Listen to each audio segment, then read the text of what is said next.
जय जय शंकर हर हर शंकर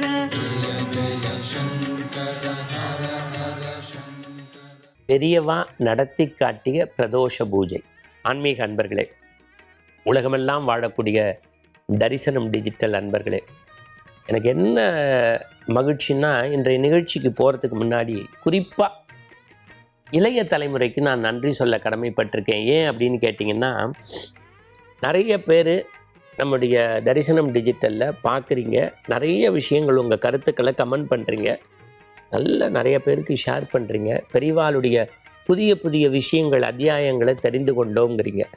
எங்களுக்கு உற்சாகமே இப்படி நீங்கள் தேடி பிடித்து பார்ப்பதும் பதிவு செய்வதும் பலருக்கு பரப்புவதும் தான் இந்த நிகழ்ச்சியினுடைய வெற்றி. அந்த வகையிலே ஒட்டுமொத்த எங்கள் குழுவின் சார்பாக அனைத்து ரசிக பெருமக்களுக்கும் அனந்த கோடி நமஸ்காரங்கள். இன்றைக்கி நம்ம பார்க்க போகிறது, நான் உங்களுக்கு சொன்னேன் ஆரம்பிக்கும் போதே, தென்னாடுடைய பெரியவா போற்றி அப்படின்னு. பொதுவாக என்ன சொல்லுவோம், தென்னாடுடைய சிவனையை போற்றி எந்நாட்டவருக்கும் இறைவா போற்றி. இன்றைக்கி உலகமெல்லாம் பார்த்தீங்கன்னா பிரதோஷ பூஜை பின்னி எடுக்கிறாங்க. நீங்கள் மயிலாப்பூர் கபாலி கோவில் போனீங்கன்னு வச்சுக்கோங்க, எங்கு பார்த்தாலும் சிவாய மந்திரம் விண்ண பழக்கும். திருவண்ணாமலையில் நீங்கள் பௌர்ணமிக்கோ பிரதோஷத்துக்கோ போய் நிற்க முடியாது. தஞ்சை பெருவுடையார் கோவில் கேட்கவே வேண்டாம், ஆவடியார் கோவில் ஆனந்த கூட்டு, எங்கு பார்த்தாலும் பிரதோஷ வழிபாடு. இன்னைக்கு சமீப காலங்களில் நான் சொல்கிறது ஒரு 15-20 ஆண்டுகளுக்குள்ள அப்படியே பறந்து விரிந்து மக்களுடைய இதயங்களை தொட்டிருக்கிறது. அது ரொம்ப பெரிய மகிழ்ச்சிக்குரிய விஷயம். நான் சொல்கிறது ஒரு 60 வருஷத்துக்கு முன்னாடி நம்ம ஊரில் நடந்த உண்மை சம்பவத்தின் தொகுப்பு இது. மகா பெரியவர் ஒரு கிராமத்தில் முகாமிட்டிருக்கார். இந்த செய்தி அங்கே கிடைச்சோன்னு எல்லாருமே வந்து பெரியவரை சேவிக்கிறதுங்கிறது ஒரு மரபு. ஏன்னா சாட்சாத் சந்திரமௌலீஸ்வரருடைய வடிவம் சிவன் சொரூபி அப்படின்னு தான் அவருக்கு சொல்லுவாங்க. மகா பெரியவருடைய உடன் பிறந்தவருக்கு சிவன் சார்ந்தான் பேர். சிவன் சாகரம் ட்ரஸ்ட்டுன்னு சொல்லி இப்போ சென்னையில் நங்கநல்லூரில் பெரிய கோவிலே கட்டி, கற்கோயிலே கட்டி, உலகம் முழுக்க இருந்து பக்தர்கள் அதுக்கு வராங்க. அவருடைய ஏணிப்படி மாந்தர்கள் படிக்க படிக்க நமக்கு ஆனந்தம். அது ஒரு கொசுறு செய்தி, அது அப்படியே இருக்கட்டும்.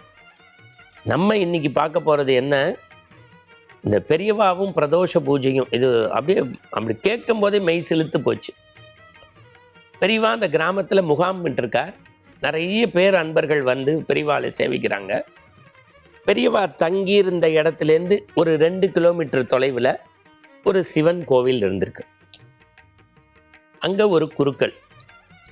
பெரியவா வந்த செய்தியை கேட்டுட்டு நேராக வந்து ஒரு தட்டில் அவரால் முடிஞ்ச பிரசாதங்களை வச்சு நெடுஞ்சாங்கலையாக அப்படியே விழுந்து நமஸ்காரம் பண்ணிவிட்டு, அவர் கண்ணில் நீர் பொங்கி நிற்கிது. சில பேருக்கு வந்து ஒரு விஷயத்தை ப்ரெசன்ட் பண்ண தெரியாது, ஒரு விஷயத்தை டக்குன்னு சொல்ல வராது, ஆனால் தங்களுடைய உணர்வுகளால் ஏதோ வெளிப்படுத்தணும்னு நினைப்பாங்க. அப்படியே நீர் பொங்கி நிற்கிது. இதை பெரியவர் பார்த்துட்டாரு. அவர் பெரிய முக்காலம் உணர்ந்த ஞானி இல்லவா, அதை அப்படியே அவருடைய மனசில் தங்கி போச்சு. குருக்கள் அவர் வேலையை பார்க்க போயிட்டாரு, பெரியவா அவர் வேலைக்கு போயிட்டாரு. முகாம் தொடர்ந்து கண்டினியூ ஆகிட்டே இருக்கு. ஒரு 2 நாள் 3 நாள் கழித்து 2-3 நாள் கழித்து பிரதோஷம். முதல்ல பிரதோஷம்னா என்னன்னு சொல்கிறேன். நம்முடைய தோஷம் நீங்குவதற்காக சிவ வழிபாடு செய்வது தான் பிரதோஷ வழிபாடு. பிரதோஷ காலம்னே உண்டு. ஒவ்வொரு நாளும் மாலை பொழுது 4:30 to 6, அதுக்கு பேர் பிரதோஷ வேளைன்னே பேர். சனி பிரதோஷம் ரொம்ப சிறப்பு. சில கோவில்களில் பார்த்தீங்கன்னா நீங்கள் அன்ன அபிஷேகம்னு பிரதோஷத்துக்கு செய்வாங்க. அதுவும் திருவண்ணாமலையிலலாம் அப்படி அன்னத்தை வெடித்து அப்படி பண்ணுவாங்க பாருங்கள். அடே அப்பா, அது கண்கொள்ளா காட்சியாக இருக்கும். பிரதோஷங்கிறதே நம்முடைய தோஷம் நீங்குவதற்கான வழிபாடு. இதை அப்படியே வச்சுக்கோங்க. இப்போ பாருங்கள், பக்கத்தில் இருக்கக்கூடிய சிவன் கோவில் சிவாச்சாரியார் 2-3 நாளைக்கு முன்னாடி பெரியவரை வந்து பார்த்தார். சேவிச்சுட்டு விடைபெற்று போகும்போது கண்ணீர் மல்க அப்படி குண்டு அப்படியே நீர் பெருக்கெடுத்து அப்படி நின்னது, நல்ல பாதரச குண்டு மாதிரி. இதை பெரியவா உள்வாங்கிட்டார். பிரதோஷம் அன்னைக்கு சரியாக 4 மணி இருக்கும். சரியாக 4 மணி இருக்கும். யார்கிட்டையும் தன்னுடைய சிப்பந்திகள்கிட்டையோ தன்னுடைய சுற்றி இருக்கக்கூடிய பரிவாரங்கள்கிட்டையோ சொல்லலை. கடகடன்னு தண்டத்தை எடுத்தார். விடு விடு விடு விடுன்னு நடக்க ஆரம்பிச்சிட்டார். பெரியவர் நடந்தால் நம்ம ஓடணும், அப்படி நடப்பார். பரமேஸ்வரனுடைய திருவடி இல்லையா? வேகமாக போனவர் நேராக அந்த சிவன் கோவிலுக்குள்ளே போயிட்டார் சார். அப்படியே அந்த சிவாச்சாரியாருக்கு வெடத்து போச்சு உடம்பெல்லாம். ஏன்னா மகா பெரியவர் வர்றாருன்னு சொன்னால் ஒரு பூர்ண கும்ப மரியாதை, ஒரு மேல வாத்தியம், இதெல்லாம் பண்ணணும். ஆனால் அங்கே அதுக்கே வழி கிடையாது. ஏன்னா ஒரு கிராமத்து கோவில், பிரதோஷ பூஜை, நெய் இத்தனுண்டு இருக்கும், விளக்கேற்ற எண்ணெய் இத்தனுண்டு இருக்கும், திரவிய பொருள் கொஞ்சமாக இருக்கும், இளநி பால் யாராவது வாங்கி கொடுத்தாதான். ஆனாலும் வானாகி மண்ணாகி வழியாகி ஒளியாகின்னு நம்ம சொல்லக்கூடிய அம்மையே அப்பா ஒப்பிலா மணியன்னு நம்ம எல்லாம் சொல்கிறோமே, காதலாகி கண்ணீர் மல்கி கசிந்துருகின்கிறோமே, அந்த சிவபெருமானுக்கு உள்ளத்தால் பூசலார் மாதிரி இந்த சிவாச்சாரியார் பூஜை செய்கிறவர். பூஜை வஸ்துக்கள்லாம் ரொம்ப குறைவு, வேறு வழி கிடையாது. அப்போல்லாம் அவ்வளோதான் கூட்டம் இல்லை, மக்களுக்கு தேவைகள் கம்மியாக இருந்திருக்கலாம், இப்போ மாதிரி தேவை இல்லாமல் இருந்திருக்கலாம். அவர் ஒன்றும் இல்லை, கிடுகிடுன்னு பெரியவா வந்தார். பெரியவாவை பார்த்தோன்னே இவருக்கு சந்தோஷம்.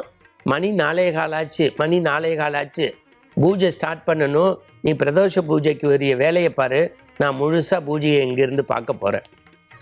பரமேஸ்வரனுடைய வடிவம் தான் மகா பெரியவர்னு எழுதுகிறாங்க ரா கணபதி போன்றவர்கள். ஆனால் அந்த பரமேஸ்வரனுடைய வடிவமாக இருக்கக்கூடிய பெரியவர் சாட்சாத் சந்திரமௌலீஸ்வரருடைய பிரதோஷ பூஜையை பார்க்கணுன்னு உட்காந்துருக்காரு. பூஜை நடக்குது, பிரதோஷ பூஜை 1 மணி நேரத்துக்கு மேலே ஏதோ இருக்கிறத வச்சு அன்னைக்குன்னு பார்த்து நெல்லிப்பொடி தேடுறாரு, திரவிய பொடி தேடுறாரு, சந்திர பொடி தேடுறாரு. சிவாச்சாரியார் எதெல்லாம் கிடைக்குதோ கையில், பாவம் அவருக்கு ஆனந்தம் பீரிட்டு நடக்குது. இப்போ ஏற்கனவே அது ஒரு குக்கிராமம், பெரியவாளை பார்க்க சில கூட்டம், பெரியவாளை பார்க்கறதுக்கு இவர் சிவாச்சாரியார் போயிருந்தார். அப்போ கண்ணீர் மல்க அங்கே ஒரு விஷயத்த ஏதோ மனசில் வேண்டியிருக்காரு. இப்போ பெரியவரே அந்த கோவில் பிரதோஷ பூஜைக்கு வந்துட்டார். இந்த செய்தி கேள்விப்பட்டு மக்கள் கொஞ்சம் கொஞ்சமாக கூட்டம் வந்துடுச்சு. பிரதோஷ பூஜை முடிக்குது, தூப தீப ஆராதனை முடிஞ்சோடனே ஒரு தட்டில் தீபாராதனையை வச்சு பெரிய ஈச்சந்தட்டில் கொஞ்சம் வில்வம், குங்கும பிரசாதம், ஒரு தேங்காய் முடி பிரசாதம் எல்லாம் வச்சு பெரியவாளுக்கு கொடுத்துட்டு சிவாச்சாரியார் அப்படி கையெடுத்து வணங்கினாராம். பெரியவா ஒன்றுமே சொல்லலையாம். அந்த விபூதி குங்குமத்தை நெத்தியில் இட்டுட்டு சிவசிவா சிவசிவா, இப்போ உன் மனசு குளிந்து போச்சா, இனிமே எல்லாம் நல்லபடியாக நடக்கும், அப்படின்னு கிடுகிடுன்னு நடக்க ஆரம்பிச்சுட்டாராம். வந்தவங்க எல்லாரும் என்ன பெரியவர் சொன்னார்னு அப்படி போகும்போது ஒன்று சொன்னாராம், இனிமேல் நீ நினச்சதெல்லாம் நடக்கும் போ அப்படின்ட்டு போயிட்டாராம். வந்தவங்க எல்லாம் என்ன கேட்டீங்க, நீங்கள் பாட்டுக்கு பூஜை செய்கிறீங்க, இனிமேல் நல்லதெல்லாம் நடக்கும், நீ நினச்சதெல்லாம் நடக்கும், சந்தோஷமானு கேட்குறாரு. என்ன நடந்தது, என்னமோ ஜோசியம் சொல்லி வாழ்க்கையில் புது மலர்ச்சி வந்த மாதிரி இருக்கே என்னன்னு. அதுக்கு தாரையாக அழுதுகிட்டே குருக்கள் சொன்னாராம், ஒரு 2-3 நாளைக்கு முன்னாடி பெரியவா இந்த ஊருக்கு கிராமத்துக்கு பக்கத்தில் முகாம் இருக்காருன்னு சேவிக்க போனேன். அப்போ 100கணக்கான பேர் கூட்டம் இருந்தது. பெரியவா கிட்டக்க போகும்போது என் ஆள் மனசில் நினச்சிக்கிட்டேன், இங்கே வந்த 100 பேரில் 10 பேர், இந்த வார்த்தை ரொம்ப முக்கியம், இந்த வந்த 100 பேரில் 10 பேர் நம்ம சிவன் கோவில் பிரதோஷ பூஜைக்கு வந்தால் எவ்வளவு நன்னா இருக்கும், சாமிக்கு சந்தோஷமாக இருக்கும், எனக்கும் 10 பொருள் வாங்கி அபிஷேகம் பண்ணுறதுக்கும் ஆனந்தமாக இருக்கும். இதெல்லாம் நடக்குமான்னு அந்த சர்வேஸ்வரன்கிட்ட மனசில் நினச்சிக்கிட்டேன். நான் உள்ளத்தில் நினச்சதை ஊடுருவி இவர் எப்படி உணர்ந்துக்கிட்டாருன்னு தெரியல. அவராக வந்து நான் எந்த இன்விடேஷனும் கொடுக்கல, வரவேற்பு செய்யலை, மரியாதை பண்ணலை, மாலை போடலை, பிரதோஷ பூஜைக்கு வந்தார். தன்னோட 100கணக்கான பேரை வர வச்சு இனி அமோகமாக இருக்குன்னாரு. மறந்துடாதீங்க, அன்னைக்கு தொடங்கினது.